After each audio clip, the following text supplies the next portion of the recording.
65 yaş üstü, 65 yaş üstü işin başından beri söyleniliyor. Siz 1000 miligram yani 1 gram C vitaminini tablet olarak alıyorsanız esasında vücudun kullanabildiği 400 miligramdır sadece.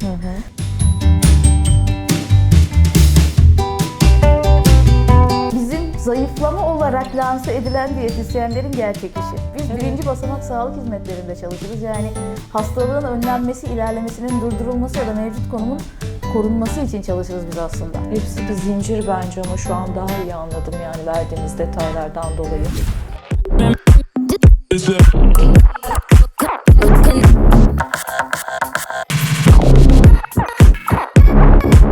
Merhaba arkadaşlar, nasılsınız? Beni soracak olursanız her zaman söylediğim gibi bomba gibiyim arkadaşlar. Uzman diyetisyen Nilber Karaman'a geldim. Kendisiyle biraz sonra çok tatlış bir sohbet yapacağım.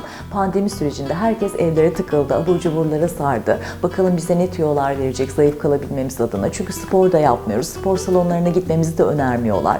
Evde hiç spor yapmadan kilo verilebilir mi? Bunu da çok merak ediyoruz. 65 yaş üstü zaten çok sıkıldı. Kolesterolü, şekeri var. Onlar için de öneriler almak istiyorum. Onu fazla bekletmeyip yanına gideyim. Görüşürüz. Evet arkadaşlar, Nilber Hanım'ın yanındayız şu an. Kendisinden önemli tüyolar alacağız. Merhabalar, nasılsınız? Teşekkür ederim. Siz nasılsınız? Hoş geldiniz. Ben de iyiyim, teşekkür ederim. Çok sağ olun, kapılarınızı açtınız pandemi ortamında. Siz de burada sanırım her zaman hizmet vermiyorsunuz artık. Evet, Online hizmetleriniz var, evden devam ediyorsunuz. Aynen sonra. öyle, aynen çok öyle. teşekkürler, o zaman ayrıcalıklıyız arkadaşlar. Efendim çok sıkılıyoruz, evlere tıkıldık. Özellikle de 65 yaş grubu acayip etkilendi. Onun için ben direkt onlarla ilgili soruma başlamak istiyorum. Diyabetleri var, şekerleri, kolesterolleri vesaireleri biliyorsunuz ve 65 yaş üstü, 65 yaş üstü işin başından beri söyleniliyor.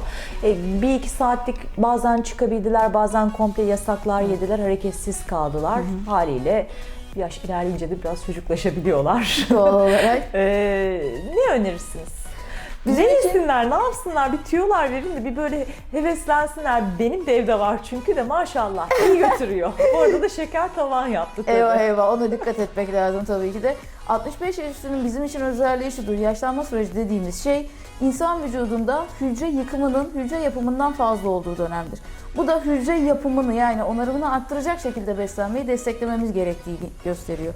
Bu sadece pandemi süreci için değil, genel sağlık açısından da böyle olmalı.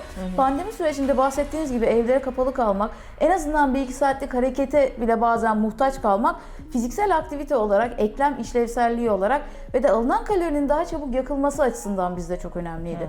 Bu sırada dikkat etmemiz gerekenler genellikle insanlar sıkıldıkça yemeğe doğru yönelir. Özellikle dediğiniz gibi yaş ilerledikçe, biraz daha çocuksulaştıkça, hani bir eğri vardır derler ya, sıfırdan başlar 70'te tekrar sıfırla aynı yere gelirsiniz diye, 35'ten sonrası gibi.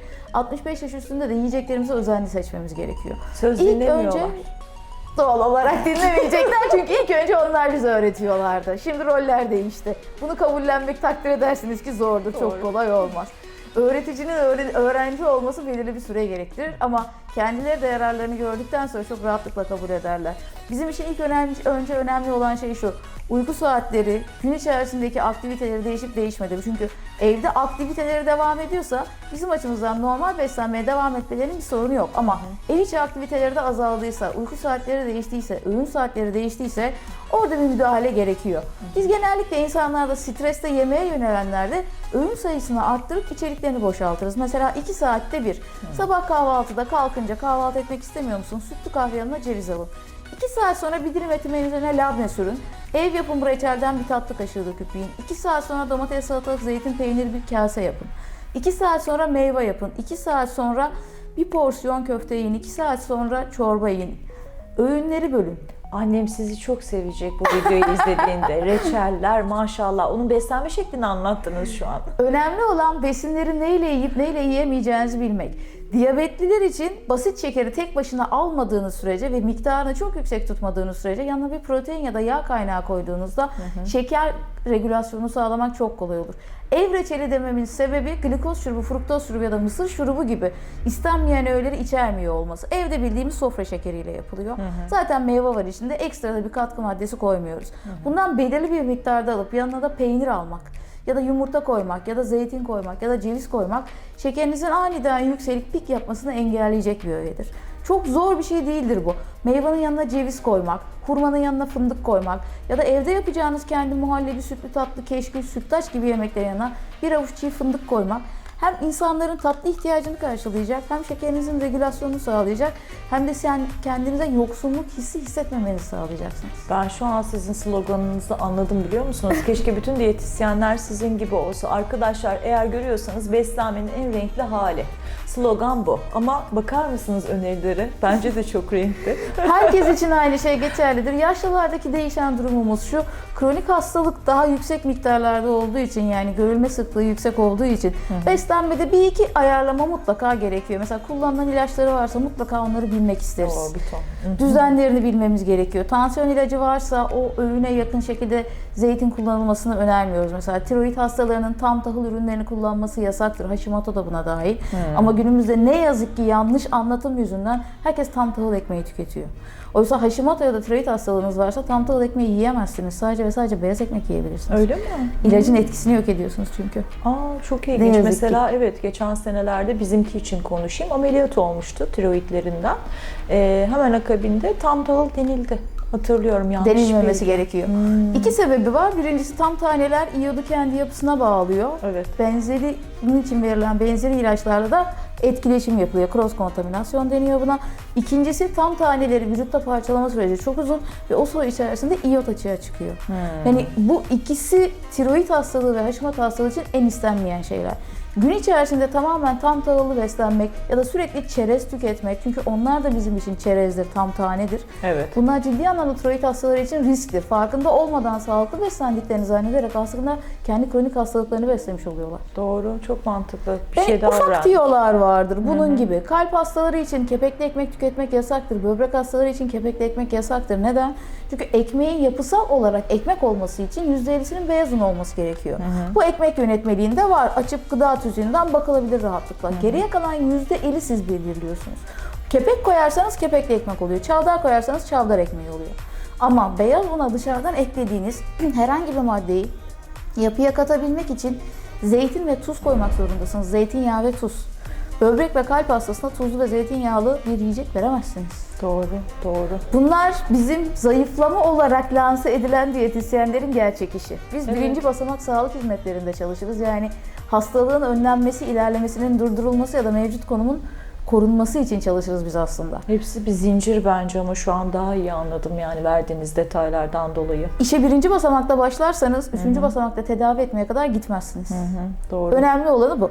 Doğru. Ama var olan durumlar vardır, kronik durumlar vardır. Engel olamazsınız. Bir diyabettir, engel olamazsınız. Juvenildir, tip 1'dir, tip 2'dir.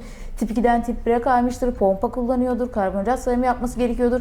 Bu kişinin hayatında zehir etmeye gerek yok. O zaman onlara yöntemleri öğretmemiz gerekiyor. Aynen. Sağlıklı beslenmede de ben çok sık karbonhidrat sayımı yöntemini kullanırım. Bu şuna dayanıyor: yiyeceklerin porsiyonlarını öğretiyoruz. Bu porsiyonları birer birer sayma yöntemi belirliyoruz. Ve bunları nereye koyacağınıza kişi kendi karar veriyor. Mesela size örnek verelim. Sabah kahvaltı yapıyor musunuz? Hemen sütlü Nescafe. Biraz süt koyuyorum içine. Tamam, o sütü ölçerek koyun. Mesela bir çay bardağı olsun. Bir çay bardağı süte kahve yapın. Bunun yanında bir tam ceviz alın. Kahvaltı için yeterli bir besin takviyesini almış olursunuz. Aslında ceviz de Protein ve alıyorum. ceviz aldınız Ben doğru mesela. bir şey yapıyormuşum o zaman. Güzel bir şey bu kesinlikle. 2 saat sonra ya da 3 saat sonra güzel bir kahvaltınızı yapın. İstiyorsanız sucuklu yumurta olsun, istiyorsanız peynirli omlet olsun. Buradaki önemli olan şey şu: besinlere ekstra yağ eklememeye özen gösterin. O sucuklu yumurta tereyağında olmasın. O omlet tereyağında olmasın. Bırakın kendi yağıyla olsun ya da yapışmayan tavaları kullanın. Neden? Böylelikle ben size kahvaltınıza yağ hakkı olarak zeytin verebilirim. Nutella verebilirim. Tereyağı verebilirim. Kaymak verebilirim. Ya da domates salatanın üzerine zeytinyağı döktürebilirim. Kullandığınız kaynaklar farklı ama hepsi totalde yağ oluyor. Bunların hepsini bir arada kullandığınızda sucuğun yağı var, yumurtanın yağı var, üstüne tereyağı, üstüne domates salatalığa zeytinyağı, üstüne zeytin, üstüne kaymak yediğinizde 6 porsiyon yağ almış oluyorsunuz. Yağın gramı 9 kilokalori, farkında olmadan 600 kilokalori. Daha besinlerden bahsetmedim. Sadece yağdan aldınız. Ve Bizim kahvaltı, görmediğimiz ilk öğün. yer bu. Kesinlikle bu. Sorun burada. Ne yediğimizi bilmiyoruz. Doğru. İçeriğine bakın. Hanımlar olarak yemek yapma konusunda, besin içerikleri konusunda daha deneyimliyiz ama erkekler de bunu rahatlıkla öğrenebiliyor. En kolay yöntemdir: yemeği kendiniz yapın. İçine ne koyduğunuzu kendiniz görün. Bir de değişim listesi verelim size. Alın o kitapçıktan bakın. Bu neymiş? Karbonhidrat yerine mi geçiyor? Protein yerine mi geçiyor? Yağ yerine mi geçiyor? Biz sizin tartılarınıza göre, tahlillerinize göre, günlük egzersizlerinize göre günde kaç birim karbonhidrat, kaç birim protein, kaç birim yağ almanız gerektiğini söylüyoruz. Yerini belirlemek size kalıyor. Bizim Doğru. diyetlerimiz böyle.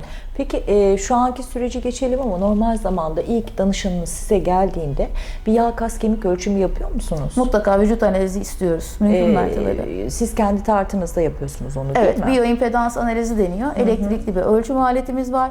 Çok farklı firmalarınki var. Onaylı olanları kullanmayı tercih ediyoruz. Mantığı şudur: sağ topuktan 5 amper ya da 10 amper arasında değişebilen bir akımla elektrik verir. Elektrik akımı vücudunuzu dolaşır. Kafaya çıkarabilen modeller var, kafaya hiç bulaşmayan modeller var. Ben baş seviyesine çıkmayan modelleri tercih ediyorum, daha güvenli olduğu için.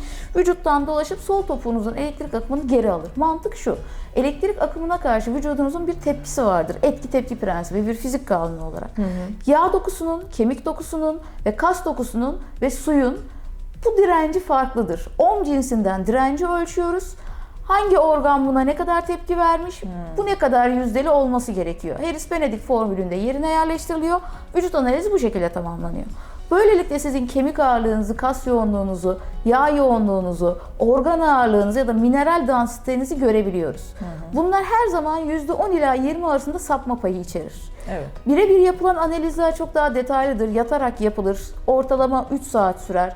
Uyku pozisyonuna getirirsiniz.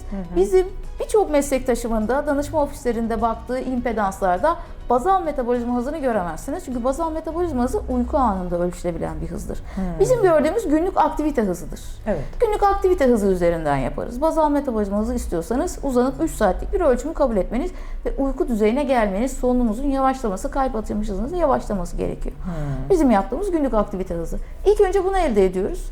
Daha sonra sonuç ay içerisinde yapılmış olan bazı rutin dediğimiz tahlillerimiz var.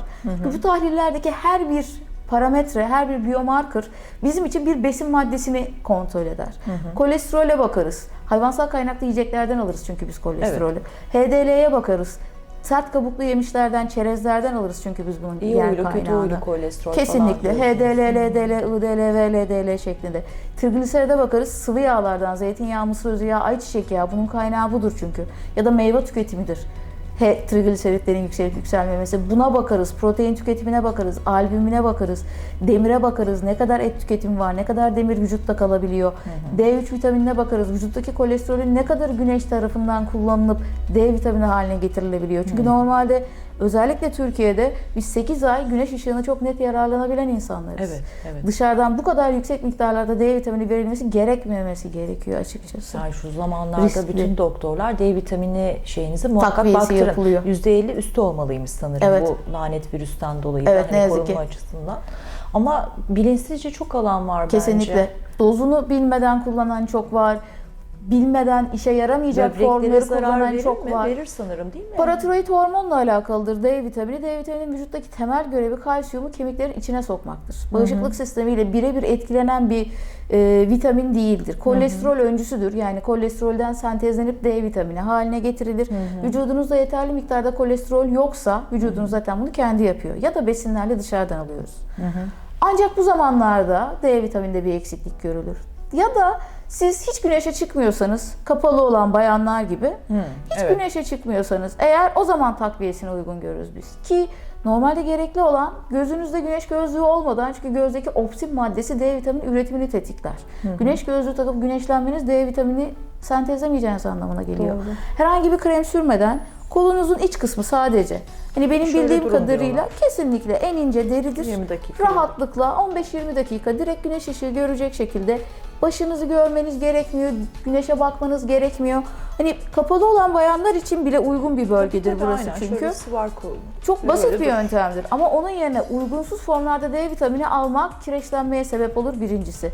Paratiroid hormon böbrek üstü bezlerden salgılanan bir hormondur. Hormonal dengenizi bozar ikincisi. Oo. Kalsiyumun demirle etkileşimi vardır, sodyumla etkileşimi vardır. Yüksek miktarlarda alırsanız bundan dolayı sekonder hastalıklar gelişir. Üçüncüsü Çok ciddi rahatsızlıklar. raşitizm eksikliğinde gözükür ama fazlalığında da kemiklerden kalsiyum geri emilimi başlar, osteoporoza sebep olur. Hani ucu bucağı ciddi anlamda hormonlardan bahsettiğinizde gelmeyen şeylerdir bunlar. Her şeyin fazlası zarar, azı da zarar Kesinlikle demişler. Hipokrat'ın Çok dediği doğru. gibi zehri belirleyen miktarıdır. Doğru. Ne kadar alacağınız, hangi formda alacağınız önemlidir. D vitamini gibi özellikle bugünlerde C vitamini ya da kompleks vitaminler de çok fazla kullanılmaya Çok. başlandı. Ben de kullanıyorum açıkçası. Onlarda da şöyle bir handikapınız var. Aldığınız her bir tablette biyoyararlanım dediğiniz vücuttaki kullanımı sadece %40'tır. Siz 1000 miligram yani 1 gram C vitaminin tablet olarak alıyorsanız esasında vücudun kullanabildiği 400 miligramdır sadece. Besinlerle zaten insanların alması gereken 600 ila 800 miligram sağlıklı birey için. Ağız içi yaralanmalarında, deri yaralanmalarında C vitamini aktif olarak koruyucu rol oynar. Aktif olarak iyileştirici bir görevi vardır. Bu durumlarda arttırırız. Sigara içenlerde zaten günlük 1 gram, 1000 miligram C vitamini isteniyor. Ama bazı tedavi prosedürlerinde medyada çok fazla çıkanlardan birebir benim bildiğim yok açıkçası. Ama 2000 ila 3000 miligramlara kadar yani 20 ila 30 gramlara kadar C vitamini takviyesi verildiği söyleniyor. Böbreklerde taş yapıyor ama onunla da bayağı bir su içmek gerekiyor Kesinlikle. sanırım. Ben öyle O yapıyorum. yüzden 1 onu biz miligram oral alıyorum ama gün olarak içinde bayağı alamayız su içiyorum. ve almamalıyız da. Çünkü biyoyararlanım dediğiniz şey %40'ını kullandığınız şeyin %60'ını atıyorsunuz. Yani bizim için toksik bir öğe. Doğru. Vücudunuzu zehirliyorsunuz, yapmayın. Bu yüksek dozlarda verilecekse illaki IV dediğimiz damar içi formda %100 kullanılır halde verilmesi gerekiyor.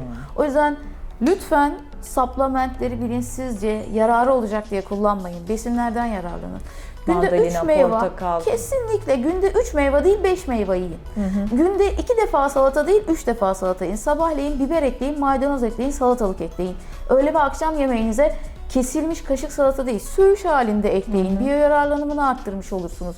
Meyvanızı 5'e çıkarın, sebzenizi 2'ye bölün. Hem öğlene 2 kaşık hem akşama 2 kaşık koyun. Gibi yöntemlerle B vitamininin kaynağı tahıl ürünleridir. Sürekli bulgur yemeyin, bir miktar da pirinç yiyin artık. Çünkü bulgurda B vitamini daha düşük. Doğru. Pirinç yiyin, beyaz ekmek tüketin, tahıl grubundan yararlanın. B ve C vitamini günlüktür. Bir gün 10.000 miligram almanız ertesi gün işe yaramayacağını gösterir çünkü idrarla bunu atacaksınız. Evet. O yüzden günlük ve düzenli ve %100'ü kullanılır besin kaynaklarından almak hem ucuz, hem Doğru. yararlanımı kolay hem de tehlikesizdir. Doğru. Peki siz o zaman her şeyden biraz ama dozunda Mutlaka. olan. Tamam. Çok Hiçbir güzel. besinin Çok yasaklanmaması gerektiğine inanırım güzel. ben. Çok güzel. Özel bir hastalığınız yoksa tabii. Evet. İnternet sitenize baktığımda böyle tatlış diyet önerileriniz vesaireleriniz var. Bize de evde şimdi tıkıldık bir çay olur, ne bileyim işte bir karışım olur vesaire önerebileceğiniz ama bizi zayıfta tutan ama tatlı da olan bir öneriniz var mı? 2 tane öneri yapayım ben size. O zaman biri hafif tatlı tuzlu çerez karışımıdır. Siyah çekirdekli kuru üzüm, leblebi, sarı ya da beyaz fark etmez. Bir de çiğ fındık. Bunları 100'er gram alın ve bir çay bardağı karıştırdıktan sonra bir çay bardağı miktarıyla gece acıkmalarında çok güzel keser. Bence de. Hem demir hem HDL dediğimiz kolesterol, iyi huylu olarak bilinen kolesterol hem de leblebiden gelen tokluğu sağlıyorsunuz. Leblebi de bildiğiniz gibi nohuttan yapıldığı için besin değeri de yüksektir. Mideyi de koruyor Teker sanki o. teker kesinlikle. Teker teker atıştırın.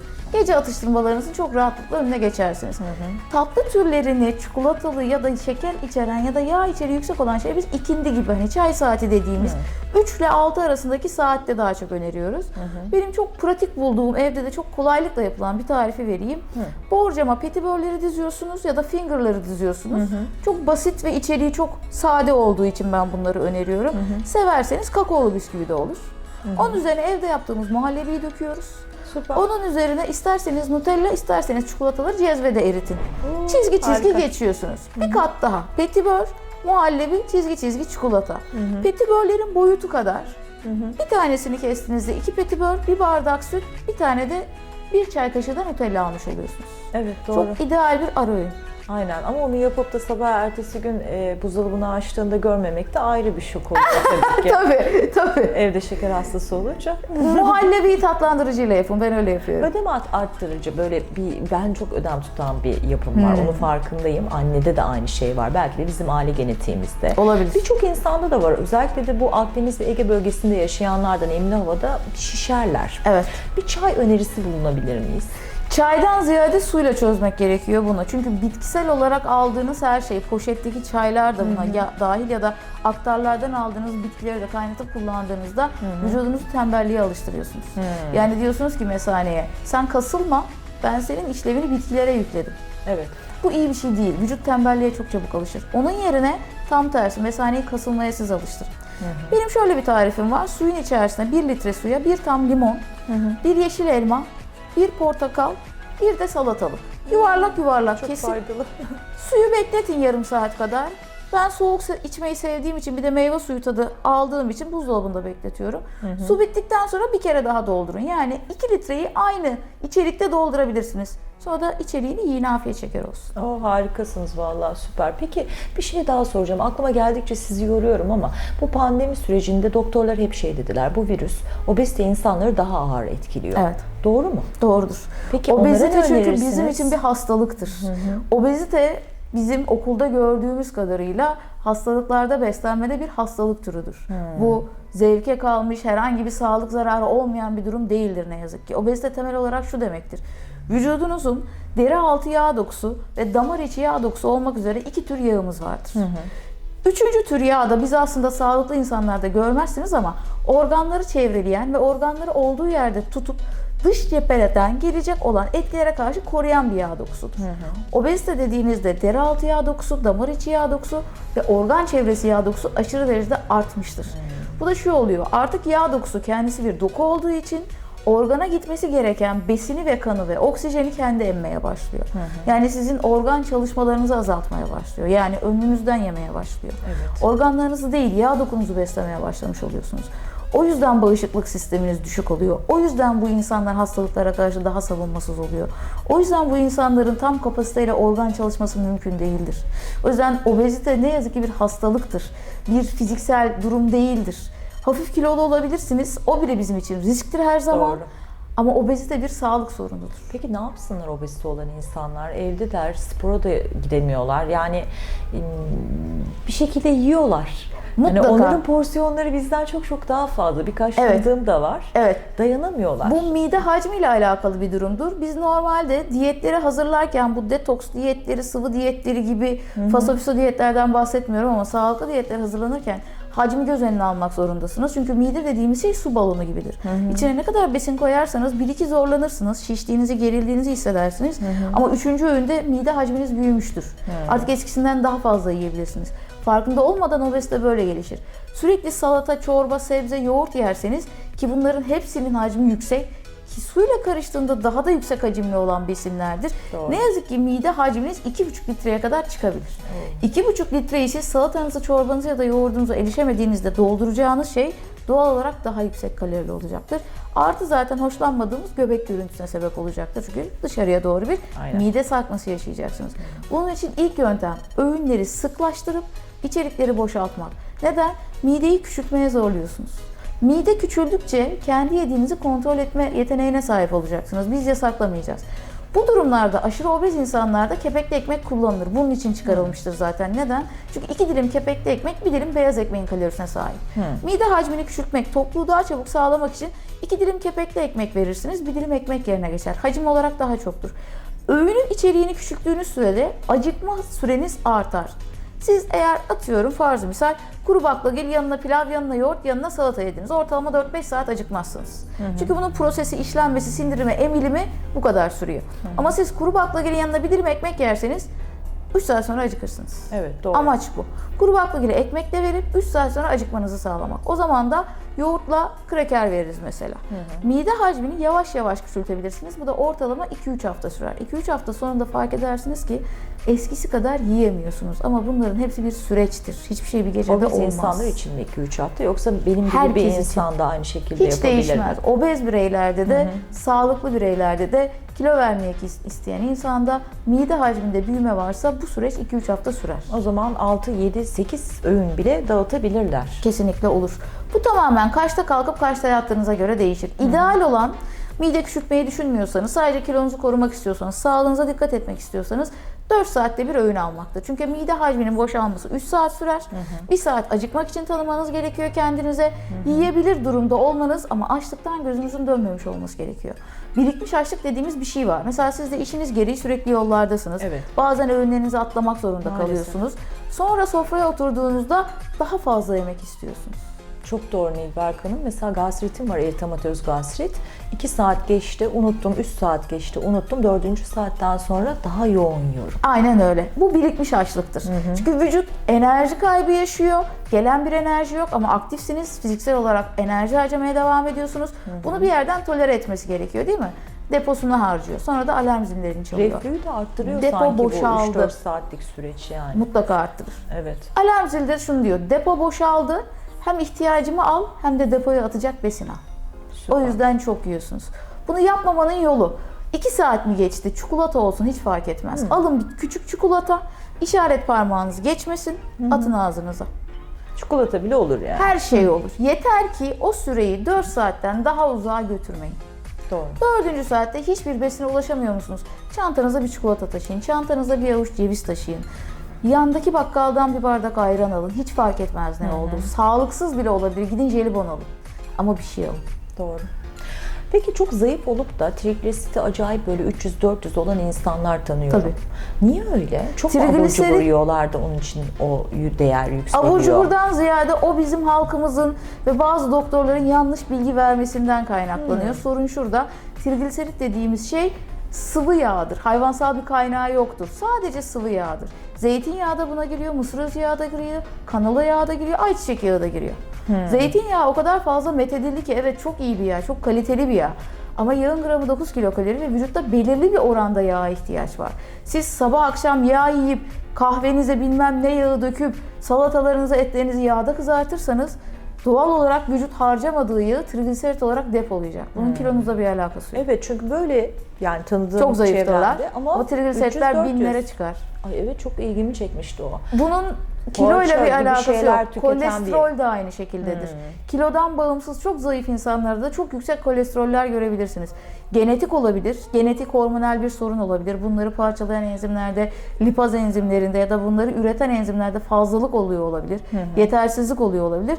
Ama genellikle bizim gördüğümüz besin tüketim kaydını aldığımız zaman sağlıklı bir insanın porsiyon olarak bahsettiğimiz bayanlarda 3-4 porsiyon, erkeklerde 5-6 porsiyon gün içinde yeterlidir. Buna tereyağı da girer, zeytinyağı da girer, badem yağı da girer, katı yağ da girer. Bütün yağların toplamıdır bu. Oranları vardır.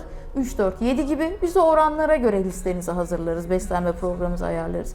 Ama bu insanlara baktığımızda 16-17 porsiyon yağ tüketimi görüyoruz. Yani Nilber Hanım şimdi herkes sizin gibi bilinçli de televizyona çıkan çok diyetisyen tanıyorum ben. Şu çok faydalı diyor. Bizim halkımızda ölçü yoktur. Aa bu faydalıymış, tereyağı çok iyiymiş deyip sabahleyin başlıyorlar tereyağını bol bol Sürmeye, her ekmeğin şeye. üstüne sürmeye. Tabii. Sonra da bilinçsiz bir şey çıkıyor ortaya. Hele de zaten evdeyiz gerçekten şu an. İşine Hareketimiz giden yok. gidiyor, geliyor. Ama birçok ev hanesinde 2 kişi, 3 kişi mesela evde diyelim ki. Ben kendi hanem adına konuşayım. Ben devamlı dışarılardayım. Onlar hareketsiz bir şekilde evdeler, oturuyorlar, televizyon izliyorlar. Bu süreci böyle atlatmaya çalışıyoruz. Amaç hastalanmamak ama bir taraftan da evde kendi kendimize hallediyoruz yediklerimizde, içtiklerimizde. Son olarak o zaman evde hiç dışarı çıkmayan benim gibi, sizin gibi insanlara ne önerirsiniz? Ne yapsınlar? Güne kaçta başlasınlar? Akşam kaçta yatsınlar ve nasıl beslensinler? Genel böyle bir son öneri olarak alayım bunu. Geceye çok geç yatmamak her zaman önemlidir. Çünkü ayakta kaldığınız sürece besin ihtiyacınız artacak. Sirkadiyen ritim dediğimiz şey güneşin doğmasıyla metabolizmanızın hızlanması, güneşin batmasıyla metabolizmanızın yavaşlamasıdır. Çok temel, basic olarak budur. Ve bunu temel aldığınız zaman akşam hava karardıktan sonra yediğiniz şeylerin hazmedilmesi, sindirilmesi yani yakılması gün ışığı varkene göre 2-3 kat zor olur. Bu da demektir ki daha fazla kalori alırsınız. Aynı şeyi yeseniz bile. O yüzden gece yatış saatinin uzamaması bizim açımızdan çok önemli ki besin ihtiyacı doğmasın. Mümkün mertebede akşam yemeğinde 8'i geçilmemesi gerekir. Gece eğer oturacaksanız meyveden ya da ufak o verdiğim çerez karışımı gibi hafif karışımlardan ekstra daha yoğun şeyler alınmamasını istiyoruz. Mümkün mertebede sıvı tüketimi arttırsınlar istiyoruz. Öğle Kalkışları genelde bu aralar çok artıyor. 12'den sonra kalkışlar, Evet, 1'de 2'de kalkışlar. Günlük düzeninizi bozduğunuz anda vücudunuz da bu düzene ayak uydurmaya çalışacak. Eski düzenleri neyse 7 mi 7, 8 mi 8, eski düzene yakın belki 1 saatlik rötarlarla aynı saatlerde kahvaltı yapmaları çok önemli. 4 saatte bir besleniyor olmaları hem mide hacmini yeterince tutmak, hem yeterli miktarda besin alabilmek, hem de midenizi genişletip stresle yemek yememek için çok önemli. Gün içerisinde unuttukları suyu mutlaka içmeleri çok önemli. Çünkü keza her halükarda su unutulur. Bizde mutlaka 2 litre sağlıklı beslenmek için gereken sudur. Zayıflamaya yardımcı olmasını istiyorsanız en az 2,5 litre içmeniz lazım. Ki ödem için bahsettiğimiz 1 litrelik su buna artı olarak gelir. 3,5 litre. Mutlaka zayıflamaktan bahsediyorsak, ki ödem zaten bir dolaşım sistemi sorunudur. Çok fazla böbrek sarınır ama kalple alakalı bir sorundur ödem sorunu genellikle. Vücudun dağıttığı temiz kanı toplarken, venöz kan dediğimiz kirli kanı toplarken yeterli miktarda güce ulaşamayıp belirli bir miktarda plazma sıvısını ödem olarak dışarıda bırakmasından bahsediyoruz. Fiziksel olarak aktif değilseniz, bütün gün oturuyorsanız, ana ekstremiteleriniz bacak, kol, bel, baş, boyun gibi ekstremiteleriniz hareket halinde değilse ve sürekli olarak yer çekimine maruz kalıyorsanız, spor yaparken şınav çekmek, eğilmek, kalkmak, oturmak, disk yapmak ya da merdiven çıkmak gibi hareketler bizim için yer çekimine karşı gelen hareketlerdir. Bunlardan mağdursanız illaki ödeminiz olur. Bunlara dikkat etmek lazım. Bir de geceleri mutlaka atıştırmalıklara son vermemiz gerekiyor. Çünkü sabah erken kalkarsanız gece oturmak zorunda kalmazsınız. Doğru. Oturduğunuz her sürede enerji harcamanız arttığı için tekrar besin ihtiyacınız doğuyor. Ama ne yazık ki gün battıktan sonra, güneş battıktan sonra metabolizmanız aynı hızda çalışmıyor. Yani sizin yediğiniz bir ceviz sabahleyin 1 saat içinde hazmedilirken akşam 11'de yediğiniz bir ceviz sabah 2'ye kadar hazmedilmiyor. Bunlar önemli detaylar bizim açımızdan. Çok küçük gözükebilir ama hepsine dikkat ettiğiniz zaman ortalama bir haftada 2 kiloyu kendiliğinizden verirsiniz. Süper. Umarım dikkat ederler. Şu an İnşallah. herkes çünkü psikolojik olarak da çöküntüde. Evet. İşim yok ertesi gün ne yapacağım? Evden çalışıyorum deyip dediğiniz gibi 2'lere 3'lere kadar oturup 11'i 12'yi geçik vaziyette de kalkıyorlar. Kesinlikle. Ama siz gene de çok makul bir saat söylediniz. Tamam 8'de kalkmasınlar ama güne en azından 10-11 en geç başlasınlar dediniz. Kesinlikle, kesinlikle. Çocukları olan ailelerde zaten çocukları şimdi online eğitime verdikleri için kalkmaları sorun olmuyor ama genelde çocukları üniversiteye giden ailelerde Evet. ya da çocuksuz bireylerde, ailesiyle yaşayanlarda bu saat sorunları çok oluyor. 2 tane de daha kötü yanı var. Birincisi, ne kadar fazla oturursanız o kadar oturmaya meyilli olursunuz. Yorgunluk üzerinize oturur derler ya, bizde Aynen bir deyiş öyle. vardır. Birincisi, bunun önüne geçmeniz için aktif olmanız gerekiyor. İkincisi, bu süreç bitecek. Ama 1 yıl, ama 6 ay, ama 1 ay.